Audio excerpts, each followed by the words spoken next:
was told from my source that DeSantis found out this morning when he woke up in Rome that Rubio was the lead contender to be Secretary of State, that it was reported in the New York Times that Trump was likely to go with DeSantis and that with Rubio, and that meant that there would be an open Senate seat in his state. And, you know, Ron DeSantis can pick whoever he wants to fill that position. And as we know, Ron DeSantis will be out of a job in 2 years when he's no longer governor. He's term limited.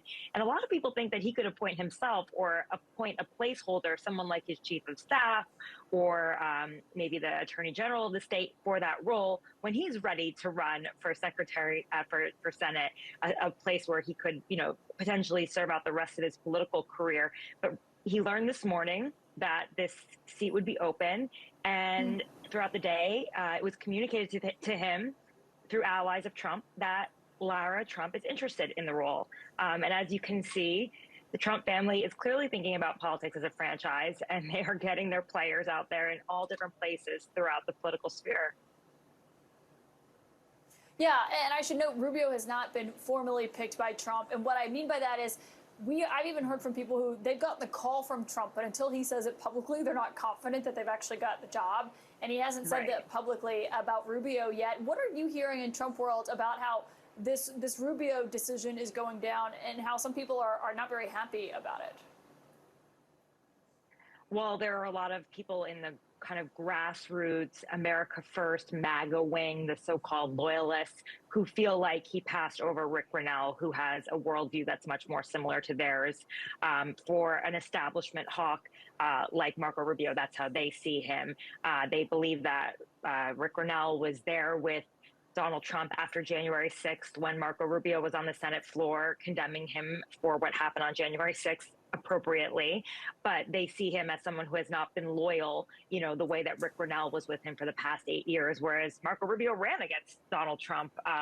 You know, he actually branded the Never Trump movement, really, and they just don't see how he could pass over Rick, who has been fundraising. He's very close to Melania Trump with the Log Cabin Republicans, and there's still a little bit of a war going on. You can see it even playing out online among the grassroots, the MAGA right, saying that Trump should not be passing over Rick Grenell for Marco Rubio, and that's perhaps why there's a bit of a holdup in terms of announcing it publicly, because he knows there might be some backlash from the right. Yeah, they seem to be hoping he could change his mind on that. What are you hearing overall, though? Because with Rubio, if he is the Secretary of State pick, Mike Waltz as the National Security Advisor, the Florida congressman, I mean, I've heard from some people who in that America First world, who did not see that being the prevailing worldview coming out of Trump's top picks. They thought it would be much more explosive in the sense of this very much America First, maybe not typical picks. I think there were a lot of fears over in traditional conservative circles about who he would actually put in these roles. Exactly. I mean, he's made establishment picks for the most part. I think when you saw him pick J.D. Vance for his running mate, there was an assumption that all of his cabinet picks would be like J.D., would be these hawks that are more aligned with, not hawks, but like would have positions that were more aligned with the Charlie Kirks of the world, of the Tucker Carlsons of the world, who really have Trump's ear and have a lot of impact on his decision making. But in fact, Trump seems to be going towards a more moderate establishment.